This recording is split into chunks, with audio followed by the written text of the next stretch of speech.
conhecer agora sobre as estruturas dentais, que é algo extremamente importante para auxiliar em saúde bucal, poder ter esse entendimento sobre essa disciplina. Hoje iremos então entender a composição dos dentes, toda a parte de anatomia dental, quais são as suas estruturas, os tipos de dentições que temos, como a decídua e a dentição permanente, e logo mais teremos também a parte de notação dental, que são os números dados aos dentes. Então, vamos entender primeiro então sobre a parte de anatomia dental, que é algo extremamente importante. Toda vez que a gente fala de dentes é um tecido, esse tecido é um tecido duro, mineralizado, que ele tem várias funções para serem realizadas. No interior desses tecidos duros tem uma cavidade que a gente chama de cavidade pulpar, a qual abriga a polpa dentária, que popularmente os pacientes chamam isso de nervo, que é um tecido altamente vascularizado e inervado, aonde muitas vezes quando a gente tem uma cárie o paciente relata dor, porque muitas vezes a gente tem a chegada então dessas bactérias à parte interna do dente, que é a polpa dentária. Então vamos agora conhecer as principais estruturas do nosso dente. Primeiro, uma coisa que precisa ficar bem claro, a diferença entre coroa e raiz. Coroa é a parte externa, que é visível dos nossos dentes. Raiz já é a porção do nosso dente que está dentro do nosso osso alveolar. Então isso precisa ficar bem claro. A parte que recobre toda a nossa coroa é uma parte bem transparente que a gente vai chamar ela de esmalte dentário, e a parte mais interna do nosso dente a gente vai chamar de dentina. Lembrando que dentro do nosso dente, essa porção que é inervada, a gente vai chamar de polpa dentária. Outra coisa importante de entender, já na nossa raiz a gente não tem o recobrimento de esmalte dentário. O que vai cobrir a nossa raiz a gente vai chamar de cemento. Tá? E outra coisa que é bem importante vocês entenderem, a ponta do nosso dente, o nome anatômico que se dá à porção mais apical do nosso dente, a gente chama de ápice ou ápice dentário. Olhando essa imagem aqui, vai ficar bem claro para a gente entender a diferença entre coroa e raiz. Observando então a parte vermelha dessa estrutura, a gente chama de tecido gengival. Então essa parte vermelhinha que todo mundo conhece como gengiva. Já onde o nosso dente está alojado, a gente vai chamar isso de osso alveolar. Essa é uma parte bem importante porque o nosso dente não está solto, ele está preso em algum local que é o nosso osso alveolar. Já a parte que está dentro desse osso a gente vai chamar de raiz dentária. E a parte que está fora do nosso osso a gente vai chamar de coroa dentária. Essas são estruturas bem importantes para vocês conhecerem. E existe uma diferença, então, que recobre a raiz e a coroa. O que vai recobrir a coroa a gente vai chamar de esmalte dentário e o que vai cobrir a raiz a gente vai chamar de cemento dentário. O que é, então, o esmalte dentário? Esmalte dentário é essa camada mais externa do dente. Ele vai revestir toda a nossa dentina coronária. E ele é considerado o tecido mais mineralizado e resistente do nosso corpo. O que a gente é importante entender em relação à composição do nosso esmalte dentário? Ele é um tecido altamente duro. 95% desse tecido é de matéria inorgânica. Apenas 4% é de matéria orgânica e 1% é de água, ou seja, dá bastante dureza a esse material para proteger muito bem os nossos dentes. E esse esmalte dentário ele é organizado em prismas. O esmalte dentário, para ficar bem claro, ele é como se fosse um vidro ao redor do nosso dente. E esse vidro ele pode ser mais translúcido, ele pode ser mais transparente ou ele pode ser mais opaco. Normalmente, quando o paciente é bem jovem, ele tem uma translucidez maior do esmalte, principalmente na ponta do dente, como vocês podem observar nessa imagem. Então, vocês notam bem na ponta desse dente uma translucidez. O que é essa translucidez? É uma maior quantidade de esmalte. Qual que é a célula que forma o meu esmalte dentário? O nome da célula formadora de esmalte dentário, a gente chama ela de ameloblasto. Tá? Então é uma célula que acaba se diferenciando nesse tecido acelular, que é o nosso esmalte dentário. Agora vamos entender o que é a dentina. Dentina basicamente vai dar coloração ao nosso dente. A dentina ela é menos dura do que o esmalte dentário. Então a composição dela já muda. 47% desse tecido é de matéria inorgânica. Já 33% é de matéria orgânica e 20% é de água. A dentina ela é diferente do esmalte, ela é organizada em túbulos dentinários. Então se a gente for pegar uma foto de microscopia eletrônica e focar na nossa dentina, a gente vê nossa dentina formada em vários tubinhos que se chamam de túbulos dentinários. O nome da célula formadora da dentina, a gente chama ela de odontoblastos. E a dentina, então, que vai dar a coloração ao nosso dente. Então, dentina é igual cor de pele. Tem pessoas que têm cor de pele mais clara e pessoas que têm cor de pele mais escura. É a mesma coisa que acontece com o nosso dente. Existe a coloração desse dente. A dentina pode ser um pouco mais escura ou um pouco mais clara. Isso não quer dizer que o dente está sujo ou não, ou se o dente é mais resistente ou não. Lembrando que sempre vai recobrir a nossa dentina, o nosso esmalte, que ele pode ser mais translúcido ou mais opaco. Então aqui mostrando uma escala de cores, diferentes cores de dente que a gente tem, que nada mais é que a formação da cor da dentina com esmalte por cima. Então a gente tem diferentes tonalidades de dente. O que é o cemento? O cemento é um tecido mineralizado que recobre a raiz do dente. E ele participa do que a gente chama de periodonte de sustentação. Então é a parte que vai sustentar o nosso dente. É através do cemento onde a gente tem fibras que vão ligar o nosso ligamento periodontal. E é através então do cemento que é a ligação entre o dente e o osso, através desse ligamento. Então o cemento sempre vai recobrir a nossa raiz dentária. Vamos observar essa imagem, conseguimos ver neste caso uma retração gengival. Observe essa linha imaginária, isso que define o que é a nossa coroa, que é a parte de cima, com o que é a parte da raiz. A parte que está recobrindo a coroa é o nosso esmalte dentário. E a parte então que recobre a minha raiz é o nosso cemento. Normalmente ali deveria estar recoberto por gengiva. Provavelmente o paciente tinha algum hábito que acabou gerando essa recessão, como uma escovação muito forte ou até mesmo algum tipo de trauma. O que é a polpa dentária? Polpa dentária é basicamente a parte viva do nosso dente. É algo extremamente vascularizado e inervado através de um chamado tecido conjuntivo frouxo. Então é por isso que os nossos dentes, se eu tiver algum tipo de agressão, vão doer, porque ela tem uma parte viva internamente.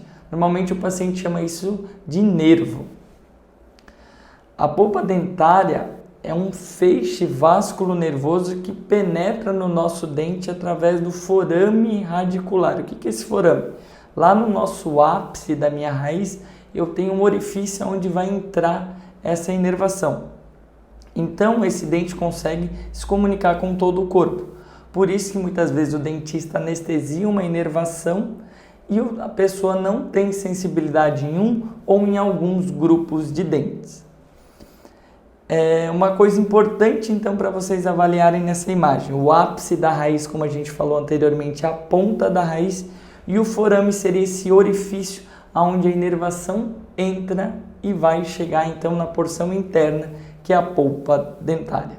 Então, aqui aumentando em microscopia eletrônica, para vocês verem bem, então, esse forame radicular, que é um orifício onde entra essa inervação. Lembrando então agora uma parte de anatomia, a gente tem na nossa polpa dentária, a que fica na coroa do nosso dente, que a gente vai chamar de polpa coronária, e a que fica na raiz do nosso dente, que a gente vai chamar de polpa radicular. Quais são as funções da polpa?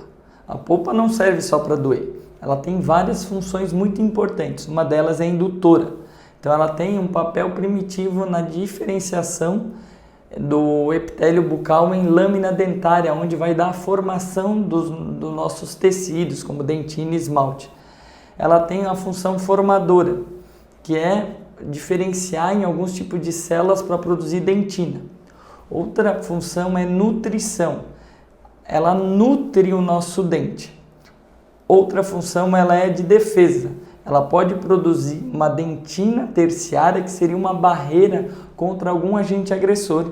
E por último, ela tem uma função muito específica, que é uma função de sensibilidade, que isso é importante, que nos avisa quando algo tem de errado. Então aqui a gente consegue ver bem, muitas vezes, no caso aqui um dente, é uma radiografia e uma restauração, que a polpa dentária ela acabou diminuindo. Por que essa polpa dentária diminuiu? Porque provavelmente teve uma cárie, teve uma agressão a esse dente, e a polpa então ela produz dentina tentando se proteger desse agente agressor que é a cárie. Então a gente nota do lado esquerdo a polpa maior e do lado direito ela menor, se protegendo desse agente agressor, como vocês podem ver através da imagem. O que é o ligamento periodontal? Ligamento periodontal é a parte que liga o dente ao nosso osso alveolar. E ele tem várias funções. Uma delas é formadora, nutricional, física e sensorial. Isso é muito importante porque são fibras colágenas que vão circundar o nosso dente. Então o nosso dente não está preso ao nosso osso. E ele tem algumas funções específicas. Uma delas é de amortecedor. Toda vez que vocês mastigam, existe uma forma de amortecedor dentário. Outra questão que é muito importante, a gente tem a chamada propriocepção no nosso ligamento. O que é isso? Vocês já devem ter comido algum tipo de alimento duro, como um grão de arroz que não estava bem cozido. Quando vocês mordem esse grão, vocês automaticamente abrem a boca. Isso é chamada propriocepção. O que é isso?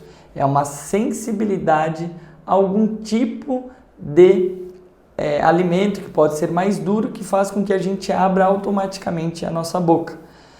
Por isso que o nosso dente sempre vai ser superior a um implante dentário, porque o implante, quando é colocado no osso, não tem a formação desse ligamento periodontal. Então, se o paciente comer um alimento extremamente duro, ele pode quebrar a prótese, que ele não tem essa sensibilidade. Já quando a gente tem o nosso dente, a gente tem esse ligamento, então a gente tem sensibilidade a alimentos muito duros. Então, automaticamente, para proteger, a gente acaba abrindo a nossa boca, que a gente chama isso de propriocepção. Então, aqui a gente mostra, através dessa imagem, esse ligamento periodontal. O que é o osso alveolar? Então é o local onde o nosso dente está inserido. O osso alveolar é um tecido conjuntivo, ele é mineralizado, que vai circundar toda a raiz do nosso dente. O nome dessas células que formam o nosso osso alveolar a gente chama de osteoblastos. E uma coisa então importante para a gente entender, como é que ocorre a sensibilidade dentária?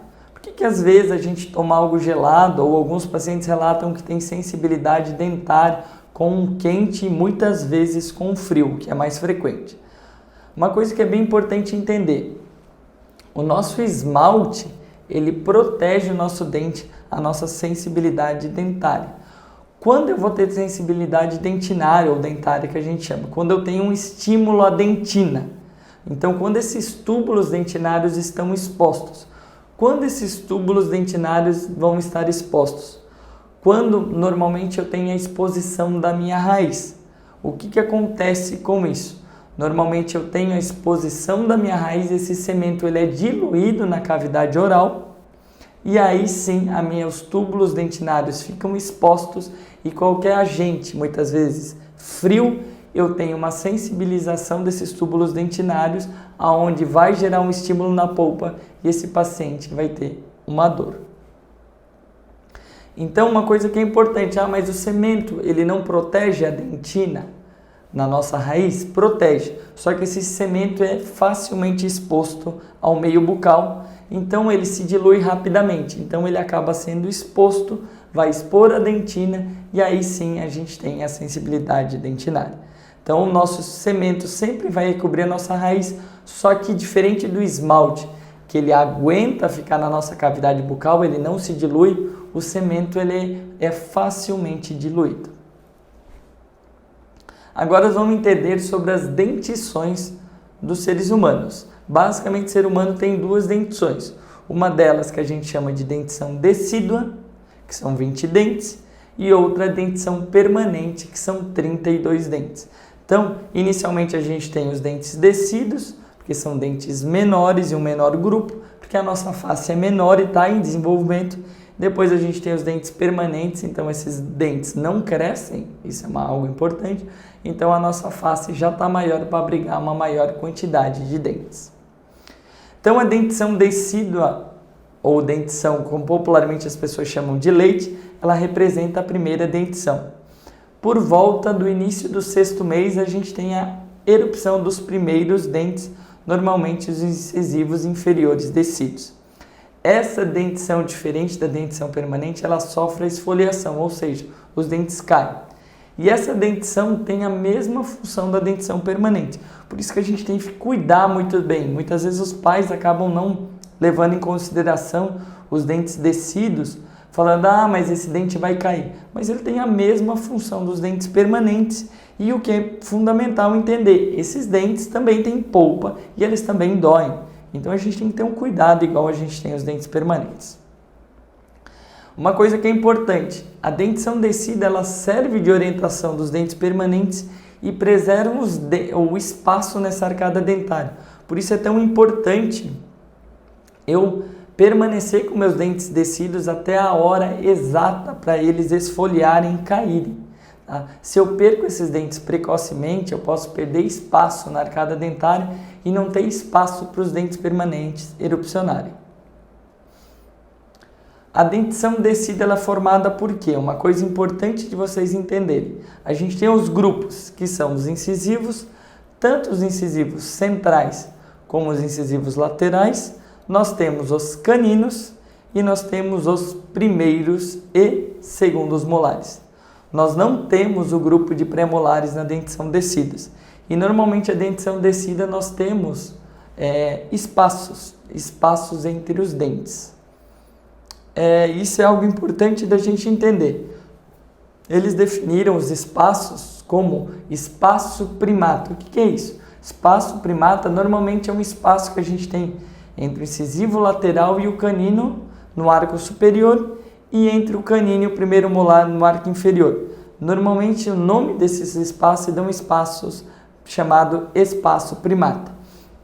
Outra coisa importante entender é que muitas vezes a gente tem vários diastemas generalizados, o que a gente chama de espaços interdentais. Esses espaços interdentais normalmente são chamados de diastemas.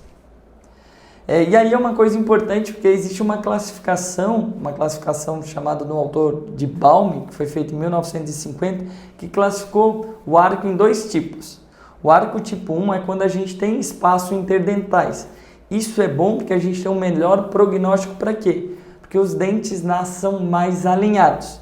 Quando a gente não tem espaços, a gente chama que não tem diastemas, os dentes estão bem juntinhos, a gente tem uma maior chance a ter apinhamento. Então é esse tipo de classificação. O tipo 1 tem espaço e o tipo 2 não tem espaço. Lembrando que a dentição decídua sofre a esfoliação. O que é a esfoliação? É o processo natural do dente, qual eu tenho reabsorção da raiz dentária e aonde o nosso dente vai ficar mole e cai para dar lugar ao seu sucessor, que é o dente permanente. Normalmente o dente fica mole a partir de quando? Quando eu tenho 2/3 da raiz reabsorvida e o nosso dente permanente então começa a 2/3 da raiz dele estar formada e começa a erupcionar, reabsorvendo então o nosso dente decíduo. Então vocês podem observar aqui as radiografias, onde a gente tem então a reabsorção da raiz dos dentes decíduos e eu tenho a formação da raiz dos dentes permanentes. Então eles vão saindo na cavidade bucal e reabsorvendo a raiz do dente decíduo. Vocês podem olhar tanto aqui nos incisivos como nos molares. Aqui a gente também consegue ver um raio-x panorâmico, onde a gente já tem a presença da dentição mista, onde a gente tem alguns dentes permanente já em boca e uma parte dos dentes descidos. Então a gente olha ainda os dentes descidos. Estão em boca alguns deles, porque ainda falta a formação da raiz dos dentes permanentes e erupcionarem, e aí sim esfoliarem os dentes e ficarem na cavidade oral. O que é dentição mista, então? Dentição mista é quando eu tenho a presença de dentes permanentes com dentes descidos. Normalmente isso ocorre, então, por volta dos 6 anos de idade, pela esfoliação, a queda do incisivo inferior e a erupção, então, do incisivo inferior permanente. Após isso, já se inicia, sem cair nenhum dente, a erupção dos primeiros molares inferiores. Então, essa mais ou menos é a fase início da dentição mista, tá? E isso normalmente se acaba por volta dos 12 anos de idade. Lembrando, então, na dentição mista, tá? É importante a gente entender que normalmente o molar descido vai dar lugar aos pré-molares permanentes e os molares permanentes vão nascer atrás sem cair nenhum dente. Por isso que normalmente um dente que tem alto índice de cárie é o primeiro molar inferior, porque normalmente ele nasce sem cair nenhum dente, é um dente mais difícil de escovação e muitas vezes os pais acham que é um dente descido e aí acabam não ajudando a criança a escovar e aí acaba dando cárie e muitas vezes até mesmo acaba perdendo esse dente. Uma coisa que é importante a gente entender, por que os dentes descidos são mais claros que os dentes permanentes? Uma coisa que é muito importante entender, a dentição descida a gente tem uma menor espessura de dentina e esses dentes são menos calcificados. A gente tem ideia, os dentes permanentes eles levam em torno de 3 anos para se formar e calcificar, já os dentes descidos por volta de 1 ano. Então a gente tem uma menor calcificação desse dente e uma menor quantidade de dentina. Por isso que os dentes descidos eles são mais claros do que os dentes permanentes. Agora vamos falar sobre a dentição permanente. A dentição permanente, diferente da dentição descida, a gente tem um maior número de dentes. No total são 32 dentes. Normalmente as raízes são convergentes. E esses dentes, como a gente viu, eles vão ser maiores e mais escuros que os descidos. Os dentes permanentes, eles são divididos em 4 grupos. Quais são esses grupos? Os incisivos centrais e incisivos laterais. A gente vai ter os nossos caninos. Nós vamos ter agora, então, os primeiros premolares e segundos premolares. E iremos ter o primeiro molar, o segundo molar e o terceiro molar que a gente não consegue observar nessa imagem. Então aqui a gente está vendo do arco superior e agora vamos ver do arco inferior. Então a gente vê o segundo molar no arco inferior, primeiro molar no arco inferior, segundo premolar, primeiro premolar, canino, incisivo lateral e incisivo central. Normalmente o terceiro molar também é conhecido como dente do siso ou dente do juízo, porque normalmente ele começa a erupcionar por volta dos 18 anos de idade. Agora vamos entender como a gente classifica. Normalmente a gente vai classificar as arcadas por arcada superior, então o arco superior são os dentes de cima e o arco inferior, que são os dentes de baixo. Então essa é a diferença, arcada superior são os dentes de cima, arcada inferior, os dentes de baixo. E agora vamos entender uma coisa muito importante, que são as faces dos dentes. Isso é algo que vocês vão trabalhar bastante, normalmente o dentista vai conversar com vocês, vocês têm que entender sobre as faces dos dentes. Primeiro vamos entender o que é face mesial. Face mesial, ela está mais próxima à linha média. O que é isso? Essa linha que passa por esse plano sagital mediano. O que seria isso então? A minha linha média está aqui no centro. Face mesial, então, é essa face mais próxima à linha média. Então, cada dente vai ter a sua face mesial. É a face mais próxima à linha média. Já o que é face distal é o oposto da face mesial. Ela está mais distante da minha linha média, como a gente observa por essa foto. Então, Se a face mesial estava mais próxima, a face distal vai estar mais distante. O que é face vestibular dos nossos dentes? Está voltada para o nosso vestíbulo, para nossas bochechas, tá? Para o nosso vestíbulo da nossa boca. Então, a face vestibular é a face de fora dos nossos dentes. Então, isso vale tanto para a parte superior como da parte inferior. Já a parte de dentro dos nossos dentes, a gente tem uma diferença. No arco superior, a face de dentro dos nossos dentes é voltada para o palato. Então, a gente vai chamar de face palatina.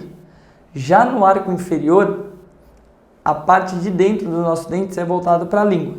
Então, a gente vai chamar de face lingual. Então, sempre a parte de dentro dos nossos dentes de cima a gente chama de palatina e a parte de baixo a gente chama de face lingual. Vamos ver mais uma face do nosso dente. O local onde a gente oclui os nossos dentes, o que é ocluir? Onde encaixa os nossos dentes, a gente chama de face oclusal. É onde eu tenho oclusão ou encaixe dos nossos dentes. Onde eu tenho encaixe dos nossos dentes? Nos molares e premolares. Então a gente sempre tem face oclusal, essa parte de cima dos nossos dentes, apenas em dentes posteriores. O que são dentes posteriores? São molares e premolares. E aí eu tenho a face incisal, que é a parte então de cima dos nossos dentes, só que dos dentes anteriores. O que são os dentes anteriores? São os incisivos, centrais e laterais e caninos. Então tem que lembrar dessa diferença. Onde eu tenho encaixe dos dentes são molares e premolares, então são faces oclusais. Onde eu tenho esse transpasse dos nossos dentes, eu tenho a face incisal, que são os dentes anteriores. Vamos agora entender o que são os terços dos nossos dentes. O terço já fala, divide os nossos dentes em 3 partes. O que é o terço mais próximo à gengiva, a gente vai chamar de terço cervical. Então, é a porção do nosso dente mais próxima à área gengival do nosso dente. Eu tenho o terço na metade do meu dente, que eu vou chamar de terço médio, e eu tenho o terço que está na ponta do meu dente. Esse terço que está na ponta do meu dente, ele pode ser incisal, se for os meus dentes anteriores, como nesse caso, incisivos e caninos, mas também pode ser o meu terço oclusal, quando for dentes posteriores. Então, os terços vão ser a mesma coisa, o que muda. Se for dente anterior, é incisal, essa porção mais na ponta, ou, no caso dos posteriores, essa região onde a gente oclui os dentes, e a região média dos dentes posteriores também é terço médio, e a porção mais próxima à gengiva a gente vai chamar de terço cervical. Eu acredito que isso tem que ficar bem claro na cabeça de vocês, é algo que vocês têm que estudar um pouquinho, reler, mas logo fica claro e a gente acaba gravando e fica muito fácil de entender. Eu espero que vocês tenham compreendido em relação a essa parte da aula e eu fico à disposição para qualquer dúvida e deem uma relida na aula, lembrem desses termos que é algo muito importante para a prática clínica. Agradeço a atenção de todos e um forte abraço. Tchau, tchau!